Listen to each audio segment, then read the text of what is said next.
بسم اللہ الرحمن الرحیم رب اشرح لی صدری ویسر لی امری واحلل عقدۃ من لسانی یفقہوا قولی۔ سورۃ البقرہ آیت نمبر 135 سے وقالوا كونوا هدى أو نصارى تهتدوا قل بل ملة إبراهيم حنيفا وما كان من المشركين۔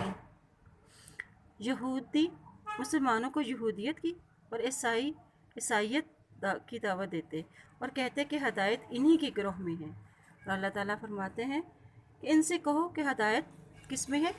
ملت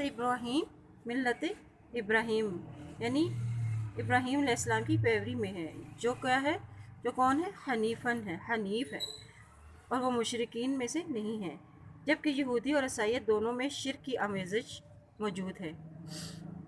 انبیاء میں کس کے طریقے کو اپنانے کی ہدایت دی گئی ہے؟ ابراہیم علیہ السلام کی۔ اور ابراہیم علیہ السلام کی کیا خصوصیت بیان کی گئی ہے؟ حنیفہ وما کان من المشرکین، جو کہ یکسو ہیں اور جو مشرکین میں سے نہیں ہیں۔ ان کا طریقہ کیا ہے کہ سب سے کٹ کر صرف ایک اللہ کے بن جاؤ۔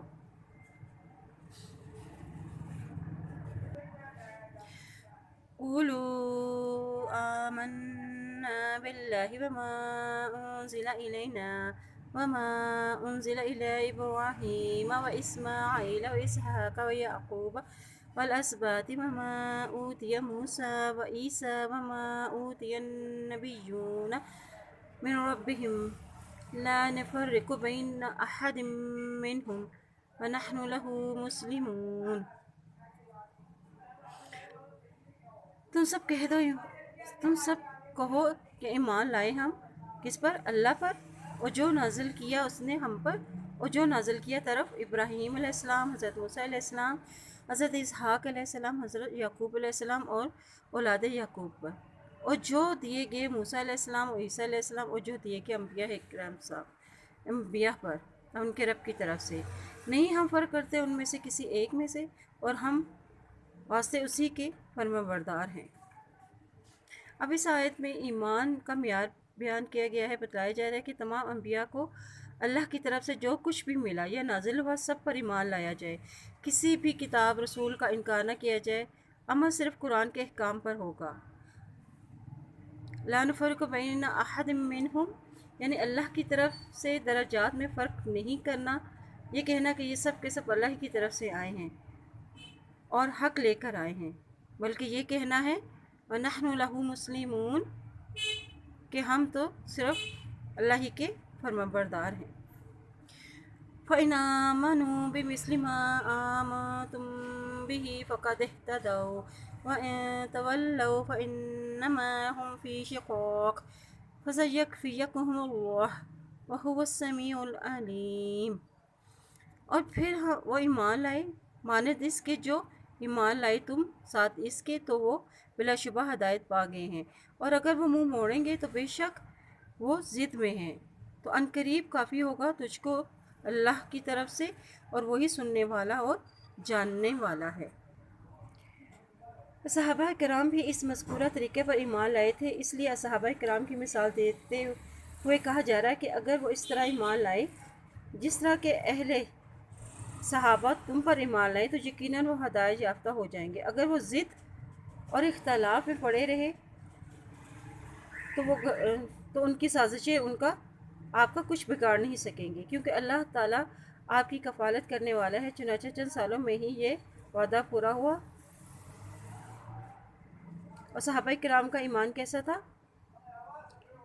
آمنا باللہ وما انزل الینا۔ اور منہ موڑنے والے، مخالفت کرنے والے کون ہیں؟ وہ لوگ جو ضد میں ہیں۔ اور ہدایت پانے والے کون لوگ ہیں؟ جو صحابہ کرام جیسا ایمان رکھتے ہیں۔ ان کے مخالفت کا جواب کیسے دینا چاہیے؟ فَسَيَكْفِيكُمُ اللَّهُ کہ ہم عنقریب کافی ہو جائے گا اللہ ان کے لیے۔ صِبْغَةَ اللَّهِ وَمَنْ أَحْسَنُ مِنَ اللَّهِ صِبْغَةً وَنَحْنُ لَهُ عَابِدُونَ۔ رنگ اللہ کا، اور کون سے زیادہ اچھا ہے اللہ سے پڑھ کر رنگ میں، اور ہم اسی کے لیے عبادت کرنے والے ہیں۔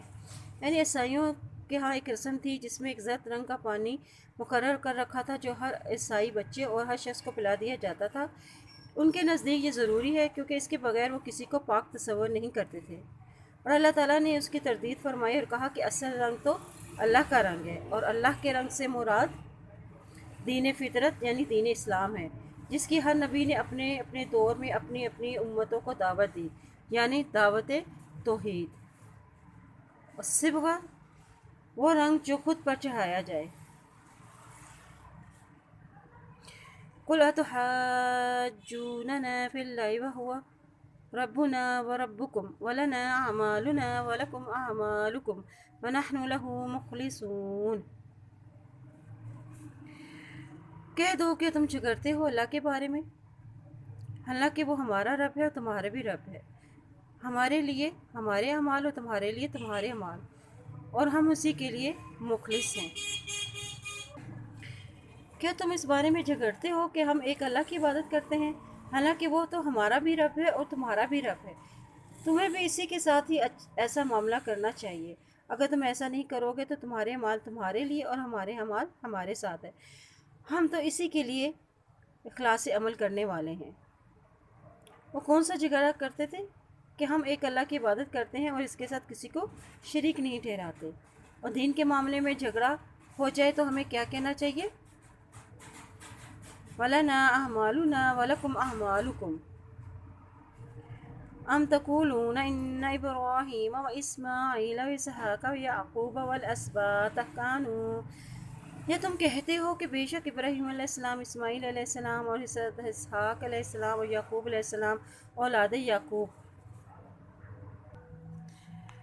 ہدن یہودی ہیں اور نصارا یا نصرانی ہیں۔ قُلْ أَأَنْتُمْ أَعْلَمُ أَمِ اللَّهُ، کہہ دیجئے کہ تم زیادہ جانتے ہو یا اللہ؟ وَمَنْ أَظْلَمُ مِمَّنْ كَتَمَ شَهَادَةً عِنْدَهُ مِنَ اللَّهِ، اور کون بڑا ظالم ہے اس میں جس نے چھپایا گواہی کو جو اللہ کی طرف سے اس کے پاس ہے۔ وَمَا اللَّهُ، اور نہیں اللہ تعالیٰ بِغَافِلٍ غافل عَمَّا اس میں سے جو تعملون تم عمل کرتے ہو۔ یعنی تم کہتے ہو یہ انبیاء اور ان کی اولاد عیسائی تھی، جبکہ اللہ تعالیٰ اس کی نفی فرماتے ہیں۔ اب تم ہی بتاؤ کہ زیادہ علم اللہ کو ہے یا تمہیں؟